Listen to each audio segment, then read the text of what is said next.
أعوذ بالله من الشيطان الرجيم بسم الله الرحمن الرحيم الحمد لله رب العالمين بارئ الخلائق أجمعين الحمد لأهله الصلاة على أهله الصلاة والسلام على سيد الأنبياء والمرسلين العبد المؤيد الرسولنا المسدد المصطفى الأمجد الحبيب الأحمد النبي الأمي المكي المدني السراج المنير الكوكب الدري صاحب الوقار والسكينة المدفون بأرض مدينة سيدنا ونبينا وشفيع ذنوبنا وطبيب قلوبنا وحبيب نفوسنا ومولانا أبي القاسم محمد المصطفى وأهل بيته الأطيبين الأطهرين الأنجبين المأسومين المظلومين ولعنة الله على أعدائهم ومنكري فضائلهم وغاصبي حقوقهم من جوم عداوتهم إلى الآن ومن الآن إلى قيام يوم الدين وبعد يوم الدين أما بعد فقد قال حق سبحانه وتعالى في القرآن بسم الله الرحمن الرحيم من المؤمنين رجال صدقوا ما عاهدوا الله عليه فمنهم من قضى نهبه ومنهم من ينتظر صلوات بجی خاندان فاطمہ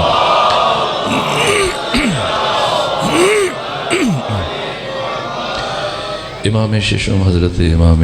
جعفر صادق علیہ السلام اور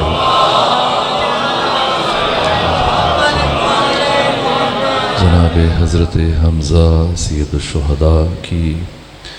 مظلومانہ شہادت کی مناسبت سے آقا امام زمانہ کی بارگاہ میں اور آپ مومنین کی خدمت میں تعزیت پیش کرتا ہوں۔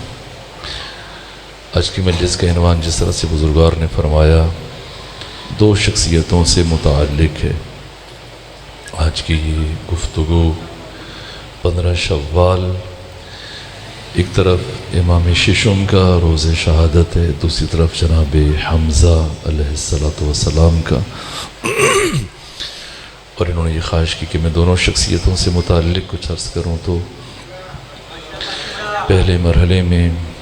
امام سے متعلق چند باتیں کہتا ہوں، پھر باقی کی گفتگو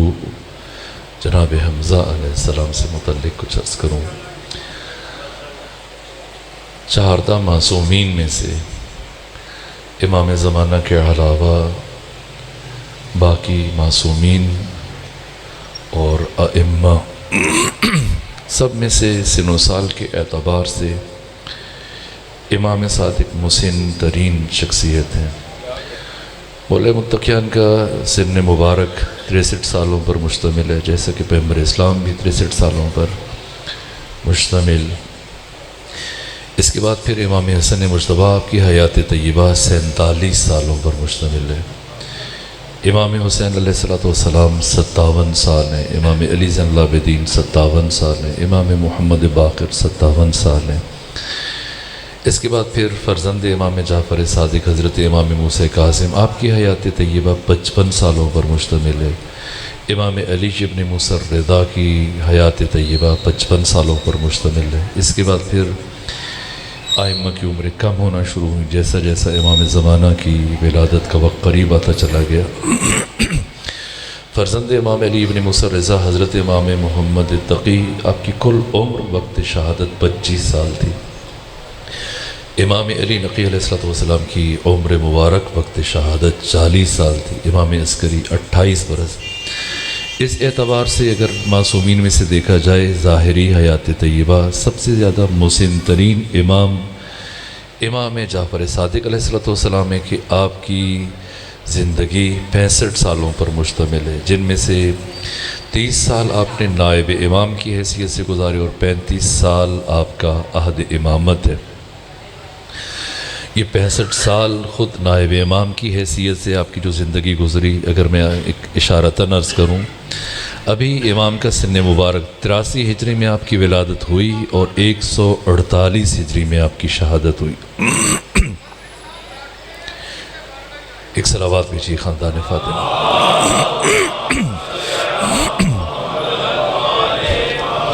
ابھی امام کا سن مبارک صرف 3 سال ہے، یعنی 86 ہجری کے آخر میں اموی خلیفہ عبد الملک بن مروان وہاں پہ ایک عالم، ایک محدث، ایک مفسر شام پہنچا عبد الملک بن مروان کے پاس اور کہا کہ میرے کچھ نظریات ہیں، عقائد ہیں، معتقدات ہیں، میں چاہتا ہوں کہ تم علماء کو بلاؤ، مفتیوں کو بلاؤ، محدثین کو بلاؤ، وہ آئیں میرے ساتھ ان مسائل پر گفتگو کریں۔ اگر تو وہ مجھے لاجواب کر دیں تو میں اپنی شکست کا اعتراف کروں گا، لیکن اگر وہ مجھے لاجواب نہ کر سکے تو تمہارے اوپر لازم ہے کہ میرے نظریات کو، عقائد کو، میرے افکار کو اسلامی دنیا کا حصہ بناؤ۔ عبد الملک بن مروان، جس کی خود موت 86 ہجری کے آخر میں ہوئی، 23 سال برابر اس نے حکومت کی۔ مروان بن حکم کا بیٹا ہے عبد الملک بن مروان، یہاں تک کہ اس نے بڑے بڑے افاضل کو، محدثین کو جن کی شہرت تھی، مختلف اسلامی شہروں سے بلایا اس عالم کے ساتھ گفتگو کے لیے، مناظرے کے لیے، لیکن جو بھی آتا چند ہی لمحوں میں اسے شکست دیتا، اور رفتہ رفتہ اس کا غرور علمی بڑھتا چلا گیا، اس کا تکبر علمی اتنا بڑھا کہ یہ اترانا شروع ہوا، اور پھر صورتحال یہاں تک کہ جو بھی آتا سب کو شکست دیتا، کوئی ایک فرد بھی ایسا نہیں بچا جو جن کا ایک نام تھا اور جن کی ایک شخصیت تھی وہ آئے، جس نے بھی مقابلہ کیا شکست کھائی، یہاں تک کہ اب جب کوئی نہ بچا تو اس نے کہا کہ عبد الملک اب اگر کوئی ہے تو لے آؤ، اگر کوئی نہیں ہے تو پھر میرے نظریات کو اسلامی دنیا میں نافذ کرو۔ مجبور ہو کر بادل ناخواستہ عبد الملک بن مروان نے مدینے میں خط لکھا امام صادق کو، امام سید سجاد علی زین العابدین کو، کہ آپ امام ہیں، دین اسلام خطرے میں ہے، اسلام کی معتقدات و نظریات بحیثیت امام آپ کی ذمہ داری ہے کہ آپ تشریف لائیں اور آ کر اس سے گفتگو کریں، اس کو شکست دیں۔ امام سجاد علیہ اعلیٰ فتحیت و ثناء، آپ کا سن مبارک، یعنی آپ دیکھیے کہ آپ کی 57 برس عمر ہے، اور ابھی آپ کی شہادت 95 ہجری میں ہوتی ہے اور ابھی 86 ہجری ہے، یعنی اپنی شہادت سے 9 سال پہلے 48 سال کا سن ہے۔ آقا خود تشریف لے کے چلے جائیں، لیکن نہیں خود تشریف لے کر نہیں گئے۔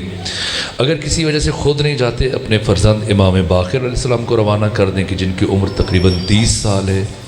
لیکن عجیب ہے کہ نہ خود گئے نہ اپنے فرزند امام باقر کو بھیجا، بلکہ اپنے 3 سال کے پوتے امام جعفر صادق کو اپنے غلام کے ہمراہ روانہ کیا۔ محدثین نے، مورخین نے، سیرت نگاروں نے، حتیٰ صاحب تفسیر برہان نے اپنی تفسیر کی پہلی جلد میں اس واقعے کو اسی طرح سے تحریر کیا۔ امام صادق پہنچے شام میں، پہلی مرتبہ یہ طولانی ترین سفر طے کر کے جیسے ہی شام میں پہنچے، ایک مرتبہ عبد الملک بن مروان کی نگاہ پڑی، پوچھا یہ بچہ کون ہے، کہاں سے آیا؟ بتایا گیا کہ یہ علی زین العابدین کے پوتے ہیں، کہ یہاں کیا کر رہے ہیں، کہ انہوں نے اس قدری مناظر سے مقابلے کے لیے انہیں بھیجا۔ یہ غصے سے پیچوتاب کھانے لگا کہ علی زین العابدین عجیب ہے، اگر خود نہیں آنا تھا نہ آتے، میرے ساتھ کم سے کم یہ مذاق نہ کرتے کہ چھوٹے سے بچے کو ایسے عالم اور دانشور کے مقابلے میں بھیجا کہ اب تک کوئی بھی عالم، دانشور، کوئی محدث جس کا مقابلہ نہ کر سکا۔ اور جیسے ہی اس نے یہ بات سنی، وہ جو مناظر تھا، عالم تھا، جب اسے پتہ چلا کہ آپ میرے مقابلے کے لیے آئے ہیں، مناظرے کے لیے آئے ہیں، تو ہنسنے لگا، قہقہ لگایا، کہا تعجب ہے عبد الملک، اب تمہارے پاس علماء، محدث، مفتی بڑے ختم ہو گئے کہ چھوٹے چھوٹے بچوں کو میرے مقابلے میں لے کے آ رہے ہو، اس ایسے بچے کے ساتھ بات کرنا میں اپنی توہین اور بے ادبی خیال کرتا ہوں، بے ادبی سمجھتا ہوں۔ جیسے ہی امام جعفر صادق علیہ السلام نے اس کا یہ غرور آمیز لہجہ اور یہ لفظ سنے، ایک مرتبہ پورے اعتماد کے ساتھ متوجہ ہوئے اور فرمایا کہ تمہیں غرور علمی میں مبتلا ہونے کی ضرورت نہیں ہے، اور تمہیں زیادہ دیر انتظار نہیں کرنا پڑے گا۔ جو چاہتا ہے سوال، جو اب تک پوچھ رہا ہے، جو کوئی سوال پوچھنا چاہتا ہے، تم مجھ سے پوچھ سکتے ہو۔ میں نے پڑھا، محدثین نے، علماء نے، علامہ ملا باقر مجلسی نے، دیگر شیخ عباس قومی نے لکھا کہ امام صادق علیہ السلام بعد از ذات امیر المومنین، امام جعفر صادق وہ امام ہیں کہ جو حج کے موقع پر جب تشریف لے جاتے تھے مختلف مقامات پر، میدان عرفہ میں، جمرہ میں، صفا و مروہ، کئی مقامات پر کھڑے ہو کے یہ جملہ فرمایا کرتے تھے کہ سلونی سلونی قبل ان تفقدونی،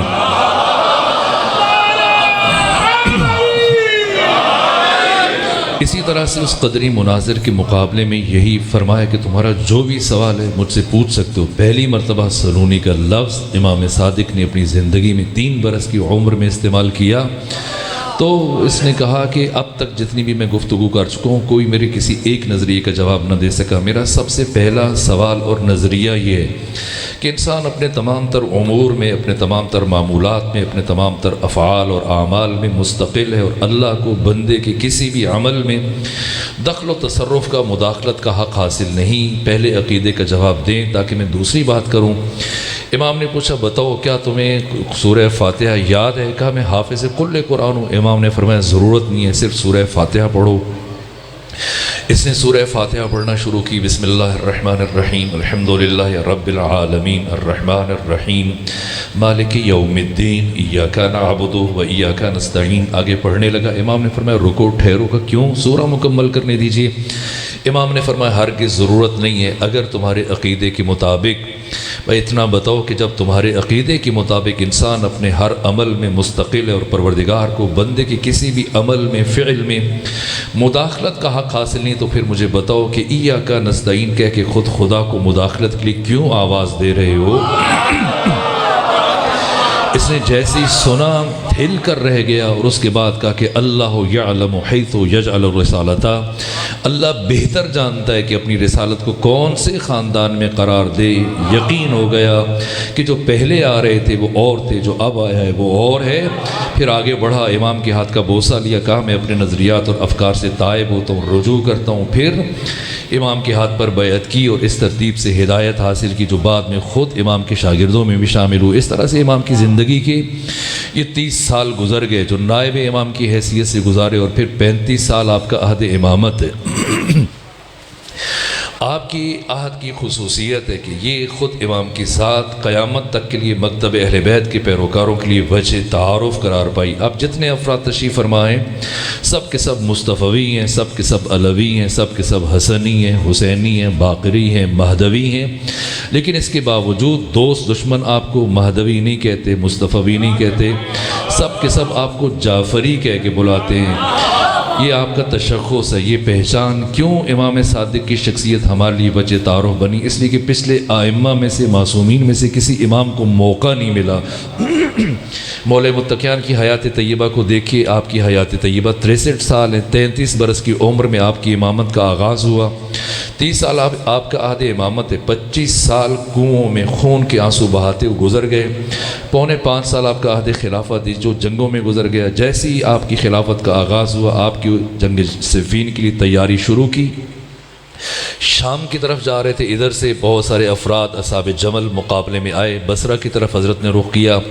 جنگ جمل سے جیسی فراغت ہوئی، پھر اگلے 1.5 سال جنگ صفین میں گزر گئے۔ جیسے ہی جنگ صفین سے پلٹ کر کوفہ آئے، تیسرے مرحلے میں جنگ نہروان کا سامنا ہوا، اور اب چوتھی جنگ کی تیاری کر رہے تھے۔ عید کے دوسرے دن 2 شوال کو آپ کی روانگی تھی شام کی طرف، کہ 10 دن پہلے آپ کو محراب مسجد میں حالت نماز میں سجدے کی کیفیت میں شہید کر دیا گیا۔ اس کے بعد پھر دوسرے مرحلے میں امام حسن مجتبیٰ 9 سال عہد امامت ہے، جس میں سے 7 مہینے 25 دن آپ کا عہد خلافت ہے، باقی کا سارا عرصہ تقریباً 8.5 سال آپ کا عہد امامت۔ اس ترتیب سے کہ آپ کے قریبی ترین افراد اس صلح کے بعد آپ کو السلام علیکم یا مذل المومنین کہہ کے خطاب کرتے تھے، اے مومنوں کو ذلیل کرنے والے آپ پر سلام ہو۔ اس طرح سے دل آزاری کرتے تھے، اہانت کرتے تھے۔ باقی کا عرصہ کیسے گزرا؟ اس کے بعد پھر امام حسین کی زندگی کے 11 سال آپ کی امامت ہے، لیکن مدینے میں ہوتے ہوئے، جبکہ مدینے کا گورنر مروان بن حکم ممبر سے ہر ہفتے میں جمعہ کے دن اپنے خطبے میں مولا متقیان پہ لعنتان کرتا ہے، توہین کرتا ہے، کردار کشی کرتا ہے، گالیاں دیتا ہے، اس کے باوجود تحمل کر رہے ہیں۔ یہ مظلومانہ ترین عہد امامت ہے۔ پھر امام علی زین العابدین کے 35 سال، 1 سال بظاہر آپ کا قید میں گزرا، لیکن باقی 34 سال نظر بندی کے عالم میں گزرے۔ اس طرح سے کہ اگر ایک لمحے کے لیے، چند لمحوں کے لیے کوئی فرد آپ کے پاس راستہ چلتے ہو رک کر احوال پرسی کر لیتا، پوچھ لیتا، تو اگلے ہی لمحے سے گورنر ہاؤس بلا کر اس کی تفتیش کی جاتی کہ بتاؤ حسین کا بیٹا علی تم سے کیا بات کر رہا تھا۔ اتنے مشکل حالات میں کس طرح سے امام علی زین العابدین نے کربلا کے پیغام کو منتقل کیا، یہ ایک الگ موضوع ہے اور مقام گفتگو ہے۔ اس کے بعد پہلی مرتبہ کسی حد تک حضرت امام محمد باقر کو موقع ملا اور آپ نے پہلی مرتبہ علم کی مسند سجائی، اور ایک دو کر کے آہستہ آہستہ آپ کے شاگردوں کی تعداد، جو برجستہ ترین شاگرد ہیں ان کی تعداد 11 ہے۔ اور اب چونکہ بنو امیہ اور بنو عباس کی باہم آویزی شروع ہو چکی تھی، ان کے درمیان خانہ جنگی کی کیفیت، ان حالات میں اس فرصت سے امام صادق نے استفادہ کیا۔ البتہ حالات اتنے سادہ نہیں تھے جس طرح سے ہم کہہ کے گزر جائیں کہ بنو امیہ بنو عباس آپس میں الجھ رہے تھے تو اس سے استفادہ کیا، نہ، بلکہ دیکھیں ایک طرف آپ کے سگے چچا، آپ کے چچا جناب زید کو جس بے دردی کے ساتھ شہید کیا گیا کہ آپ کو قتل کرنے کے بعد، شہید کرنے کے بعد آپ کی لاش کو جلا کر راکھ کر دیا گیا، اور راکھ کو بھی پانی میں اڑا دیا گیا، بہا دیا گیا، اور پوری دنیا میں آپ دیکھیں جس مقام پہ آپ کی زری ہے، بعض لوگ خیال کرتے ہیں کہ شاید وہاں پہ مدفون ہے، نہ، یہ وہ مقام ہے جس جگہ پہ آپ کو شہید کیا گیا۔ اسی طرح سے محمد نفس زکیہ بن عبداللہ محض بن حسن مثنی بن حسن مجتبیٰ بن علی بن ابی طالب، انہوں نے اپنے بھائی ابراہیم کے ساتھ حکومت کے خلاف قیام کیا، اور رائے عامہ اتنی آپ کے حق میں ہموار تھی کہ امام مالک ابن انس اور امام نعمان بن ثابت، امام ابو حنیفہ، ہر دو نے ان کی مدد اور حمایت کے وجوب کا فتویٰ دے دیا۔ اس کے باوجود لوگوں نے آپ کا ساتھ دیا، لیکن چونکہ جنگ وقت سے پہلے شروع ہو گئی تو دونوں بھائی شہید ہوئے، اور اس طرح سے ان کے کٹے ہوئے سر جب زندان میں عبداللہ محض کے پاس پہنچے تو وہ تحمل نہ کر سکے، چیخ ماری، شہید ہو گئے۔ اس کے بعد پھر اولاد امام حسن مجتبیٰ کو پاؤں میں بیڑیاں، گلے میں خاردار توق پہنا کر، زنجیروں میں جکڑ کر، بے پالان شتر کی پشت پر بٹھا کر مدینے سے باہر نکالا گیا۔ اس حال میں جب امام صادق نے یہ منظر دیکھا، اتنا روئے، اتنا گریہ کیا کہ مدینے میں آپ کی گریہ کی آواز سنی جاتی رہی۔ بیمار پڑ گئے اور 20 دن مسلسل اتنے بیمار رہے کہ گھر سے مسجد نہ جا سکے، لیکن اس کے باوجود حضرت نے درحالی کہ مالک ابن انس اور ابو حنیفہ نے ان کی حمایت کے وجوب کا فتویٰ دیا محمد نفس زکیہ، لیکن قریبی ترین شخصیت ہونے کے باوجود آپ نے ایک لفظ بھی نہیں کہا محمد نفس زکیہ سے متعلق، یہاں تک کہ تیسری طرف چوتھی طرف آپ دیکھیے کہ ابو سلمہ خلال نے عراق سے بنو امیہ کو باہر نکال دیا، عراق کی حکومت پر قبضہ کر لیا، اور قبضہ کرنے کے بعد اس نے خط لکھا امام صادق کی طرف۔ اس وقت امام صادق مسجد نبوی میں قرآن مجید کی تلاوت میں مصروف تھے۔ جب اس کا قاصد پہنچا، امام نے خط پڑھا اور خط ایک طرف رکھ کے دوبارہ قرآن کی تلاوت میں مصروف ہو گئے، یہاں تک کہ جب کئی گھنٹے گزر گئے اور ابو سلمہ خلال کا قاصد آپ سے کہتا ہے کہ مجھے ابو سلمہ خلال نے کہہ کے بھیجا ہے کہ فرزند رسول سے جواب لیے بغیر واپس نہ آنا، آپ جواب دیں تاکہ میں واپس جا سکوں، اور اس نے مجھے تاکید کی کہ جلد از جلد پلٹنا ہے۔ تو امام نے فرمایا تمہیں جواب چاہیے؟ کہا مجھے جواب چاہیے۔ امام نے اس خط کو اٹھایا اور جس چراغ کی روشنی میں قرآن مجید کی تلاوت فرما رہے تھے اسی چراغ کی لو کے سپرد کر دیا اس خط کو۔ جب سارا خط جل کر راکھ ہو گیا تو فرمایا جاؤ اور جا کر ابو سلمہ خلال کو بتانا جعفر صادق کہہ رہے تھے کہ میرے پاس تمہارے خط کا اس کے علاوہ کوئی دوسرا جواب نہیں، یہاں تک کہ بےنی اسی طرح سے ایک پیغام ایران سے ابو مسلم خراسانی کا آیا،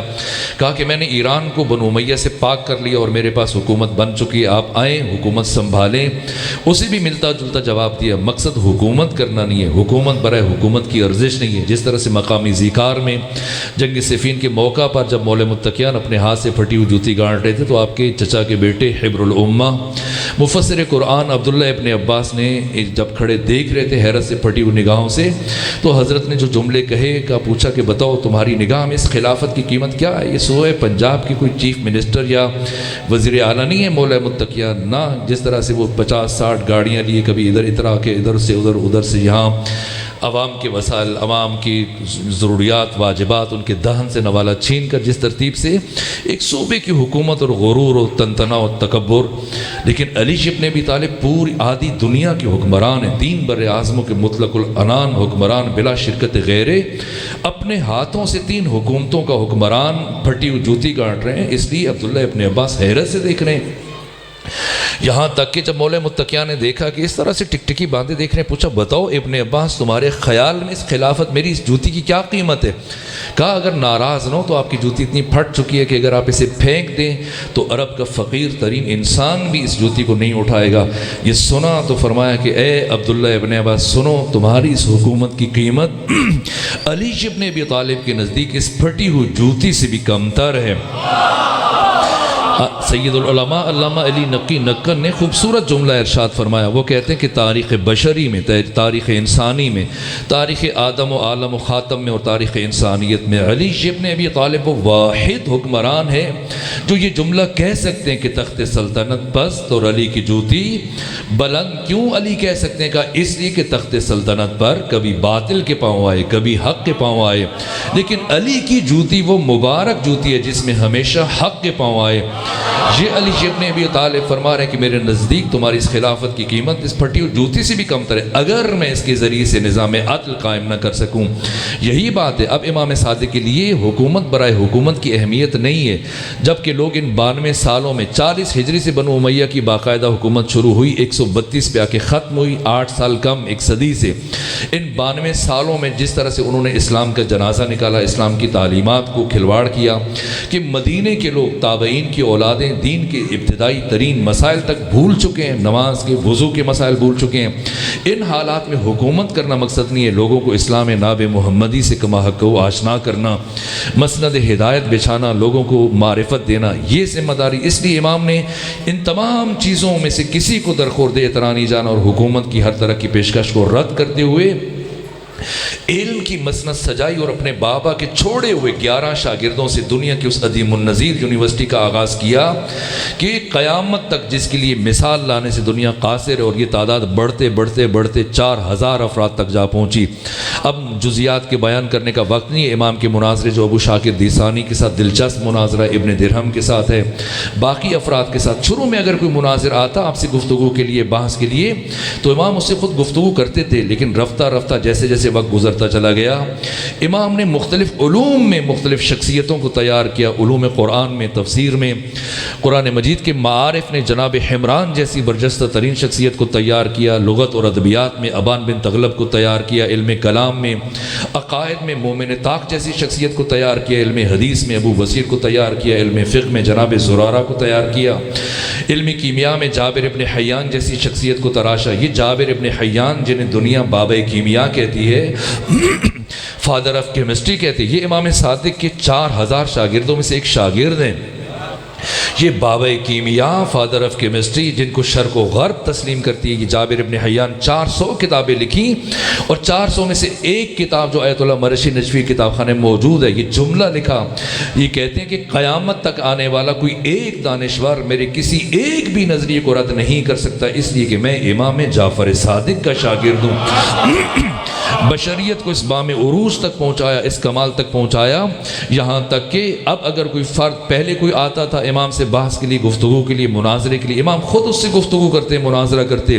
لیکن اب اگر کوئی مناظرے کے لیے آتا تو امام پوچھتے بتاؤ کس بارے میں بات کرنا چاہتے ہو. اگر کہتا قرآن سے متعلق، فرماتے حمران سے بات کرو.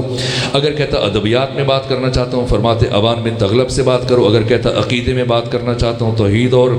معاد و قیامت و امامت سے متعلق بات کرنا چاہتا ہوں، فرماتے مومن طاق سے بات کرو. اگر کہتا حدیث میں بات کرنا چاہتا ہوں، فرماتے ابو بصیر سے. اگر کہتا میں فقہی مسائل میں گفتگو کرنا چاہتا ہوں، فرماتے زرارہ سے بات کرو. اگر وہ اصرار کرتا کہ نہیں میں آپ سے بات کرنا چاہتا ہوں، تو امام فرماتے نہ ان سے گفتگو کرو. اگر تم نے ان میں سے کسی ایک کو شکست دے دی تو سمجھ لینا کہ تم نے جعفر صادق کو شکست دی ہے.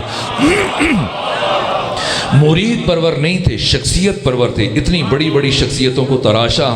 اور اس طرح سے علم کی جو شمع روشن کی، اس کی روشنی پوری دنیا میں اس طرح سے پھیلنے لگی کہ حق و حقیقت اور علم اور معرفت کے متلاشی دنیا کے مختلف کونوں سے سمٹ کر جمع ہونا شروع ہوئے. شروع میں تو عباسی حکمران اپنی حکومت کو مضبوط کرنے میں مصروف تھے اور بنو امیہ کے حکمرانوں کی سرکوبی میں اور فتنوں کو مٹانے کے لیے مصروف عمل تھے. لیکن جیسے جیسے حالات سازگار ہوئے، حکومت پر ان کی گرفت مضبوط ہونا شروع ہوئی، تو اب ان کی نیندیں اڑ گئیں اور وقت کا حکمران منصور دوانقی جب اسے اطلاعات موصول ہونا شروع ہوئی کہ اس وقت مدینہ علم کا، معرفت کا، روحانیت کا، نورانیت کا مرکز بن چکا ہے اور پوری دنیا سے علم و حقیقت کی متلاشی سمٹ کر مدینے میں جمع ہو رہے ہیں اور ہر طرف یہاں تک کہ ابن جوزی نے یہ روایت کی اور بڑے بڑے اہل سنت علماء نے بیان کیا۔ علامہ مجلسی نے بحر الانوار کی 22 نمبر جلد میں، شیخ عباس قمی نے سفینۃ البحار میں، باقی کتابوں میں تحریر کی گیا۔ جناب عبد الرحمن محدث عظیم الشان شخصیت، وہ کہتے ہیں کہ جب میں کوفہ میں داخل ہوا، آپ جاتے ہوں گے زیارات کے لیے تشریف لے کے جاتے ہیں مسجد کوفہ، کتنی وسیع و عریض مسجد کا، جب میں داخل ہوا تو میں نے دیکھا کہ تقریباً 900 ٹولیوں میں مختلف محدث افراد احادیث بیان کر رہے تھے، دین کے مسائل بیان کر رہے تھے، لیکن مجھے تعجب ہوتا تھا کہ میں جس ٹولی کے پاس جا کے کھڑا ہوتا تھا، جس محدث سے سنتا کہ یہ کیا سنا رہا ہے، تو ہر ایک کی زبان پر یہی تھا کہ جعفر ابن محمد نے یہ فرمایا، جعفر صادق نے یہ فرمایا۔ یہاں تک کہ جیسے جیسے یہ خبریں پہنچنا شروع ہوئیں، منصور دوانقی تک اس کی نیندیں اڑنا شروع ہو گئیں، احساس کمتری میں مبتلا ہو گیا، احساس محرومی کا شکار ہونا شروع ہو گیا، اس کا چین و آرام ختم ہو کر رہ گیا۔ یہاں تک کہ اس نے اپنے مشیروں سے مشورہ لیا کہ بتاؤ کیا کروں، کس طرح سے جعفر صادق کی مرکزیت کو توڑنے میں جلدی جلدی اس لیے بیان کر رہا ہوں کہ چند کلمات امام صادق سے متعلق عرض کروں، پھر جناب حمزہ سید الشہداء سے متعلق کچھ گفتگو کر سکوں، یہ ایک پہلو آپ کی شخصیت کا بس عرض کروں اور آپ کی زحمت کو تمام کروں۔ یہاں تک کہ اس نے اپنے مشیروں سے مشورہ لیا کہ بتاؤ کیا کروں، کس طرح سے میں جعفر صادق کی مرکزیت کو توڑنے میں کامیاب ہو جاؤں، ان کی مرجعیت کو، ان کی روحانیت کو، ان کی قداست کو، ان کی محبوبیت کو ختم کرنے میں کامیاب ہو جاؤں۔ اس کے مشیروں نے مشورہ دیا کہ ایسا کرو کہ کسی ایسے دانشور اور عالم کو تلاش کرو کہ جو دانشور تمہارے دربار میں افاضل کی موجودگی میں، خواص کی موجودگی میں، سرداروں کی موجودگی میں، گورنروں کی موجودگی میں ان سب کے سامنے سوال پوچھے امام جعفر صادق سے، اور ایسے سوالوں کہ وہ ان کا جواب نہ دے سکے تو تمہارے پاس یہ عذر آ جائے گا اور تم ان کے درس پر اور سلسلے پر پابندی لگا سکتے ہو اور ان کی امامت کو ان سے یہ دعویٰ یہ داع چھین سکتے ہو۔ یہاں تک یہ سن کر اس کو یہ مشورہ پسند آیا، اس نے تتبع تفحص شروع کی، تلاش کرنا شروع کیا، چھان پھٹک کے بعد مسلسل ڈھونڈنے کے بعد جا کر اس کوفہ میں اس کی ملاقات ہوئی ابو حنیفہ نعمان بن ثابت سے، جو اپنی ذہانت میں، فطانت میں، حاضر جوابی میں شہرت رکھتا تھا، اور اس لیے کہ جس سے بھی جا کے ملتا تھا یہ مشکل بن رہی تھی کہ جو بھی ملتا ہے یا تو براہ راست امام جعفر صادق کا شاگرد تھا یا آپ کے شاگردوں کا شاگرد تھا۔ ان سب میں سے یہ ایک فرد ملا اور کسی حد تک جب ان کی شہرت پہنچی تو کہا، ملاقات کے لیے بلایا اور پھر کہا کہ میں چاہتا ہوں کہ آپ کچھ ایسے سوال کریں کہ وہ لاجواب ہو جائیں۔ کہا مجھے معاف رکھیں، وہ میرے استاد رہ چکے ہوں، میں اپنے استاد کے سامنے مقابلے کے لیے آنا نامناسب سمجھتا ہوں، لیکن پھر مسلسل تخویف اور تحریض کے نتیجے میں اتنا ان کو ڈرایا، خوفزدہ کیا اور اتنی لالچ دی کہ اگر آپ جعفر صادق کو شکست دے دیں اور لاجواب کر دیں تو میں سرکاری سطح پر آپ کی امامت کا اعلان کر دوں گا، آپ کو امام اعظم کا خطاب دوں گا، اتنا عطا کروں گا کہ وہ آپ کی نسلوں کے لیے کافی ہو جائے گا۔ بہرحال جیسے تیسے کر کے راضی کر لیا، لیکن جب راضی کر لیا تو اس کے بعد کہا کہ مجھے کچھ وقت چاہیے تاکہ میں ایسے سوال تیار کر سکوں، پھر وہ سوال پوچھوں اور وہ جواب نہ دے پائیں۔ یہاں تک کہ 4 مہینے کی مسلسل کوشش اور فکر کے بعد انہوں نے 40 سوال تیار کیے، اور جب سوال تیار ہو گئے تو پیغام بھیجا منصور دوانقی کے لیے کہ اب آپ امام جعفر صادق کو بلا سکتے ہیں۔ جیسے یہ پیغام پہنچا، منصور دوانقی نے امام جعفر صادق کو مدینہ سے بلایا، بغداد بلایا، ادھر تمام خواص کو مدعو کیا، سب کو بلایا، گورنر بلائے، غیر مسلموں کو بلایا، مفتی محدث سب اکٹھے کیے، اپنے سفیروں کو، مشیروں کو، جب سب جمع ہو گئے 9000 افاضل کی موجودگی میں، اب وسط میں منصور دوانقی کی کرسی ہے اور دائیں طرف امام صادق کے لیے مسند بچھائی گئی، بائیں طرف ابو حنیفہ نعمان بن ثابت کے لیے مسند بچھائی گئی، اور جس کے بعد پھر منصور دوانقی نے ان لفظوں کے ساتھ اپنی گفتگو کا آغاز کیا کہ اے امام جعفر صادق، یہ ہمارے ملک کی بہت بڑی مایہ ناز علمی شخصیت ہیں اور یہ کچھ سوال پوچھنا چاہتے ہیں، ہم چاہتے ہیں کہ ہماری موجودگی میں پوچھے جائیں تاکہ ہم بھی آپ کے علم سے استفادہ کر سکیں۔ اب یہ 2 سال امام کے شاگرد رہ چکے ہیں جناب ابو حنیفہ، لیکن اس کے باوجود ظرف کی بلندی کی انتہا ہے کہ امام صادق نے یہ نہیں فرمایا کہ میرا شاگرد رہ چکا ہے، بس اتنا فرمایا ہاں ہم انہیں جانتے ہیں، ان سے کہ یہ جو پوچھنا چاہتے ہیں پوچھ لیجیے۔ اب خود وزن کیجیے گا اور دیکھیے گا کہ وہ شخصیت، وہ ہستی کہ جس ہستی کا ایک شاگرد جس نے 2 سال آپ سے دین سیکھا ہے، آپ سے علم سیکھا ہے، پڑھا ہے، 2 سال شاگرد رہنے والا باقی امت کے لیے، جمہور کے لیے، سواد اعظم کے لیے امام اعظم کہلائے، اس امام کی اپنی امامت کا معیار کیا ہوگا؟ اب ادھر سے منصور دوانقی نے کہا کہ ان کے سوالات نے کہا جو جی چاہتے ہیں پوچھ لیجئے، تو اب انہوں نے سوالات کا سلسلہ شروع کیا، 40 سوال پوچھے۔ سب سے پہلا سوال یہ پوچھا ابو حنیفہ نعمان بن ثابت نے، امام صادق بتائیں مردار میں اور ذبیحہ میں کیا فرق ہے؟ کیوں ایک کا گوشت حلال ہے دوسرے کا گوشت حرام ہے؟ امام نے فرمایا خون کا فرق ہے، ایک کا خون اس کے جسم سے نکل جاتا ہے، دوسرے کا خون اس کے جسم میں رہ جاتا ہے، اس لیے مردار کا گوشت حرام ہے اور ذبیحہ کا گوشت حلال ہے۔ کہا کیا فرق پڑتا ہے اگر خون اس کا رہ جائے اس کے جسم میں؟ بہت سارے ایسے افراد کے جو عام دنوں میں مفلوق الحال تو ہدامن غریب اور مفلس افراد جو سال کے بقیہ دنوں میں گوشت نہیں کھا سکتے، کم سے کم اس مردار کا گوشت اپنے بچوں کو کھلا دیں اور اس طرح سے ان کا پیٹ بھر دیں، تو اللہ نے مردار کو کیوں حرام قرار دیا؟ امام نے فرمایا خون کی وجہ سے حرام کیا ہے، اس ایک کا خون اس کے جسم سے نکل جاتا ہے اس لیے وہ حلال ہے، دوسرے کا خون اس کے جسم میں رہ جاتا ہے اس لیے وہ حرام ہے۔ تو کہا کہ اللہ نے خون کو ہی کیوں حرام قرار دیا؟ اگر اللہ خون کو حلال کر دیتا تو یہ نقصان نہ ہوتا؟ امام نے فرمایا اللہ خون کو ہرگز حلال نہیں کر سکتا تھا۔ کہا کیوں؟ کہا اس لیے کہ اللہ اپنے بندوں سے بہت محبت کرتا ہے اور محبت کا تقاضا تھا کہ وہ خون کو حرام قرار دے۔ کہا کیوں؟ یہ کیسی محبت ہے؟ امام نے فرمایا کہ اس لیے کہ خون اپنے اندر نقصان اور ضرر رکھتا ہے، بشر کے لیے اگر کوئی خون استعمال کرے گا تو اسے نقصان ہوگا، اور اللہ کسی بھی مضر اور نقصان دہ شے کو اپنے بندوں پر حلال قرار نہیں دے سکتا۔ کہ کیا نقصان ہے کیا ضرر ہے خون میں؟ امام نے فرمایا اگر کوئی خون پینا شروع کر دے، خون کھانا شروع کر دے، وہ 3 طرح کی مصیبتوں میں مبتلا ہو جائے گا۔ پہلے مرحلے میں قصیر القلب ہو جائے گا، سنگ دل بن جائے گا، پتھر دل بن جائے گا، درندہ اور وحشی بن جائے گا۔ دوسرے مرحلے میں اس سے کوڑ اور جزام کی بیماری لاحق ہو جائے گی، اور تیسرے مرحلے میں اس کے خون کے نتیجے میں اس کے جسم سے ایسی بدبو اٹھے گی تعفن کہ دوسروں کے لیے ناقابل برداشت ہو جائے گا۔ کہ اچھا اگر مردار کا گوشت اتنا نقصان رکھتا ہے اور اس سے بچنا اتنا ہی ضروری ہے تو ہمیں کیسے پتہ چلے کہ جو گوشت ہم بازار سے خرید کر لائے یہ مردار کا یا ذبیحہ کا ہے؟ اہل لاہور تو اس چیز کو بہتر جانتے ہیں، سوشل میڈیا میں ابھی تک وہ ساری باتیں محفوظ ہیں۔ بنا میں گوشت جو چیزیں پیش کی گئیں اور کھلایا جاتا رہا، تو ہو سکتا ہے کبھی ممکن ہے کہ قصاب خیانت کرے، تو پوچھا کہ کیسے پتہ چلے کہ جو گوشت ہم بازار سے خرید کر لائے ہیں مردار کا یا ذبیحہ کا ہے؟ ممکن ہے کہ مردار اس نے قصاب نے ہمارے ساتھ خیانت کی ہو اور مردار کا گوشت کاٹ کے ہمیں بیچتا رہے۔ تو امام نے فرمایا اگر تمہیں شک ہو کہ قصاب نے خیانت کی تو گوشت کو گھر میں لانے کے بعد اسے آگ پر رکھو اور گوشت پھیلنا شروع کر دے تو مردار ہے، سکڑنا شروع ہو جائے تو ذبیحہ ہے۔ کہا اچھا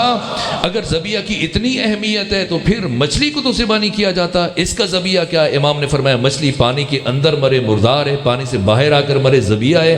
کہ کیا فرق پڑتا ہے مچھلی پانی سے اندر مرے یا باہر مرے؟ امام نے فرمایا یہ فرق پڑتا ہے کہ مچھلی جب پانی کے اندر مرتی ہے تو مرنے سے پہلے تڑپتی نہیں ہے، لیکن جب پانی سے باہر آ کر مرتی ہے تو مرنے سے پہلے تڑپتی ہے، جس کے نتیجے میں اس کے جسم کا سارا خون جا کر اس کے سر میں اکٹھا ہو جاتا ہے اور باقی سارے کا سارا گوشت سالم اور محفوظ رہ جاتا ہے۔ کہ اچھا یہ بتائیں کہ اللہ نے نماز کو عربی زبان میں کیوں واجب قرار دیا؟ کیا اللہ باقی زبانیں نہیں جانتا تھا؟ امام نے فرمایا اس لیے کہ نماز اہم ترین عبادت ہے، رکن دین ہے اور دین کا ستون ہے، اور اللہ کی مشیت ہے کہ قیامت تک نماز اسی حیت میں اور اسی کیفیت میں باقی رہے۔ اگر اللہ یہ جائز قرار دے دیتا کہ ہر ایک اپنی زبان میں نماز پڑھے تو نماز کی حیت بدل جاتی، شکل بدل جاتی۔ اس لیے اللہ نے نماز کو تحریف، تغیر و تبدل سے محفوظ رکھنے کے لیے اسے عربی زبان میں واجب قرار دیا۔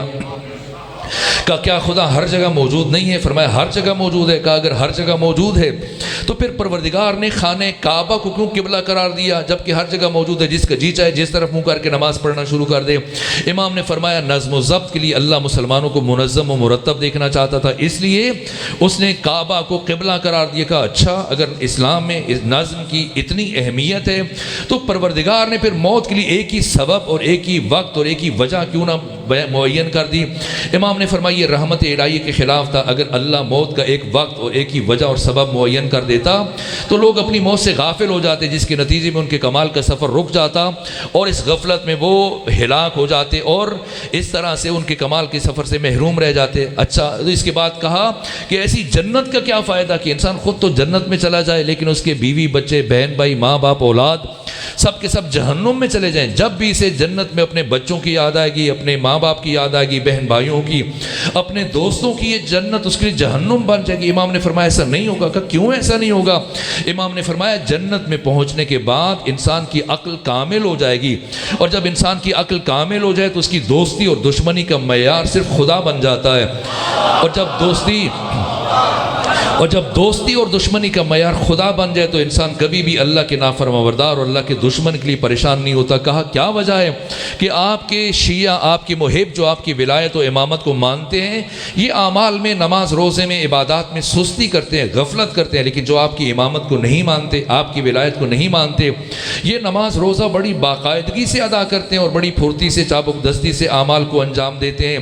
اس کی کیا وجہ ہے؟ امام نے فرمایا ابلیس نے ہمارے شیعوں کو عقیدے میں گمراہ کرنے کی کوشش کی تو ناکام ہو گیا، پھر اس نے سارا زور آ کر ہمارے شیعوں کے عمل پر صرف کیا، اس لیے ہمارے شیعوں سے عمل میں سستی ہو جاتی ہے، غفلت ہو جاتی ہے۔ لیکن ہمارے دشمنوں کو اور ہمارے مخالفین کو عقیدے میں گمراہ کرنے کے بعد ان کے حال پر چھوڑ دیا کہ عمل میں لگے رہو، یہ عمل کون سا تمہیں کوئی فائدہ پہنچا دے گا۔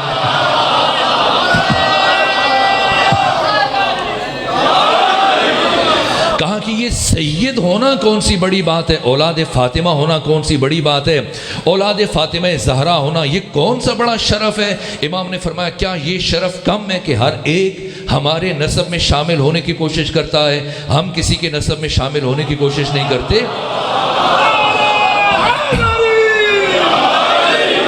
کہا اچھا یہ بتائیے کیا انسانوں کے اعمال، ان کا اجر ثواب پاداش مادی ہے یا روحانی ہے؟ امام نے فرمایا روحانی ہے۔ کہ اگر انسان کے اعمال، ان کا اجر و پاداش و ثواب روحانی ہے تو اللہ نے قرآن میں یہ کیوں فرمایا کہ قیامت کے دن اعمال کو تولا جائے گا؟ اللہ کو تو یہ کہنا چاہیے تھا قیامت کے دن اعمال کو گنا جائے گا۔ بھلا وہ کیسا ترازو ہے، کیسا میزان ہے جس پر انسانوں کے عمل کو، ان کے اجر کو، ثواب کو، پاداش کو تولا جا سکے؟ جیسے امام نے یہ 40واں سوال سنا، ایک مرتبہ فرمایا ابو حنیفہ ہوشیار ہو جائیے، وہ میزان اور وہ ترازو جس پر قیامت کے دن ہر انسان کے عمل کو تولا جائے گا، وہ ہم محمد و آل محمد کی ولایت کا میزان ہے۔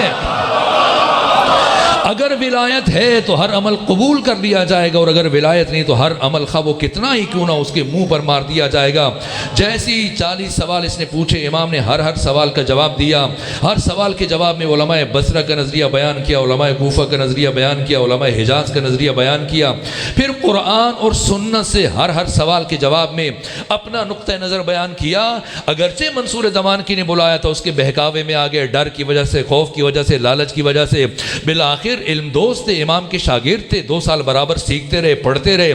اس لیے جیسی برجستہ فوری جواب سنے، ایک مرتبہ وجہ کی کیفیت میں بھرے دربار میں خواص کی موجودگی میں ابو حنیفہ نعمان بن ثابت اٹھ کر کھڑے ہوئے، اور کھڑے ہونے کے بعد وہ تاریخی جملہ کہا جسے تمام مورخین اور محدثین نے اپنی اپنی کتابوں میں ذکر کیا۔ ایک مرتبہ اٹھ کر کھڑے ہوئے، یہ بھی بھول گئے کس نے بلایا، یہ بھی بھول گیا کس لیے بلایا، یہ بھی بھول گئے کہ بعد میں مجھے سزا دے سکتا ہے۔ ایک مرتبہ اٹھ کے کھڑے ہوئے، کھڑے ہونے کے بعد کہا اے امام جعفر صادق، آج منصور دوانکی کے دربار میں کھڑے ہو کر نعمان بن ثابت ابو حنیفہ یہ گواہی دے کر جا رہا ہے کہ چشم فلک نے، آسمان کی آنکھ نے اس ساری کائنات میں جعفر صادق سے بڑا عالم نہیں دیکھا ہے۔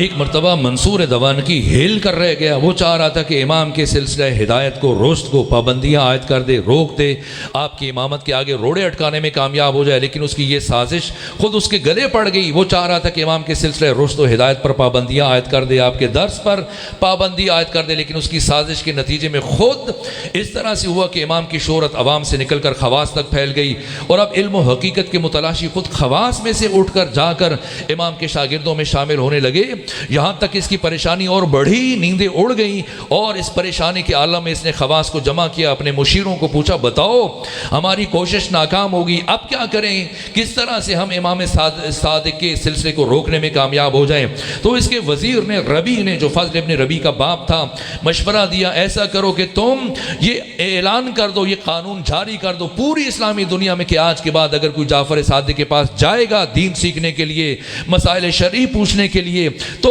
اس کو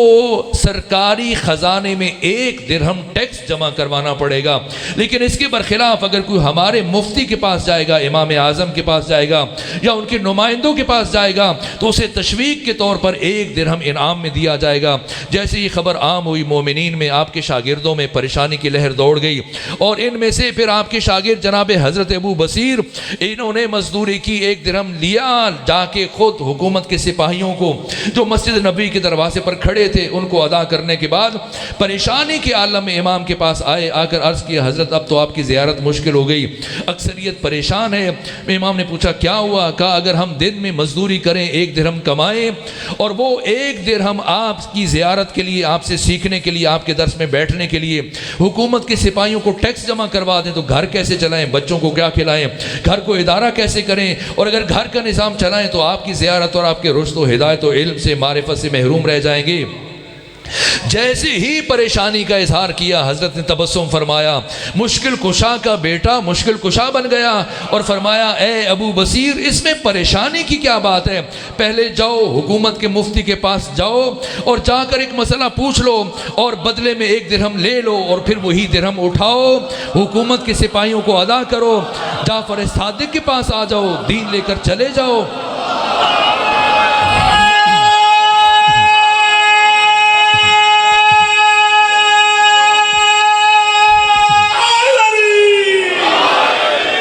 یہاں تک کہ اس کی ہر سازش مسلسل ناکام ہوتی چلی گئی۔ بالآخر اب 2 سال 3 سال گزر گئے۔ اس سے پہلے ابو حنیفہ جناب نعمان بن ثابت وقتاً فوقتاً 2 سال تو برابر مسلسل آپ سے سیکھا پڑھا، اور یہ کہتے تھے اور اعتراف کرتے تو تمام محدثین نے یہ جملے لکھے، کہا کرتے تھے کہ لولا السنتان لہلک النعمان، اگر 2 سال جعفر صادق کی صحبت میں نہ ملے ہوتے تو میں ہلاک ہو جاتا۔ بلکہ 70 برس کی عمر میں جب کسی نے ان سے پوچھا حضرت اس وقت آپ کی عمر کتنی ہے، بتایا 2 سال۔ اس نے حیرت سے دوبارہ پوچھا، شاید بھول گئے یا میری بات سنی نہیں یا لفظ سمجھ میں نہیں آئے یا کوئی اور دوسرا لفظ سمجھ میں آ گیا، تو دوبارہ پوچھا کہ حضرت میں جاننا چاہتا ہوں آپ کی عمر کتنی ہے، کہ 2 سال ہے۔ پھر یہاں تک کہ پھر تیسری مرتبہ پوچھا کہ عجیب جواب دے رہے ہیں، 2 سال، اب جب کہ بوڑھے ہو چکے ہیں، ریش سفید ہے، کہا کہ عمر کتنی ہے، کب بتا چکا ہوں 2 سال ہے، کہا حضرت آپ کی عمر تو بہت زیادہ ہے، پھر ایسے کیوں کہہ رہے ہیں، کہا کہ بظاہر 70 سال کا ہوں، در حقیقت میری ذہنی عقلی عمر 2 سال ہے۔ وہ 2 سال جو امام جعفر صادق کے ساتھ بیٹھ کر ان کے سلسلے تلمذ میں جا کر میں نے سیکھا ہے، اس لیے 2 سال برابر پڑھا۔ اس کے علاوہ وقتاً فوقتاً جاتے تھے، امام سے سوالات جمع کر کے رکھتے تھے سال بھر، جب بھی جاتے مکہ یا پھر مدینے الگ سے جاتے تھے، خصوصیت سے امام سے پوچھتے تھے، رہنمائی لیتے تھے، سوالوں کے جواب۔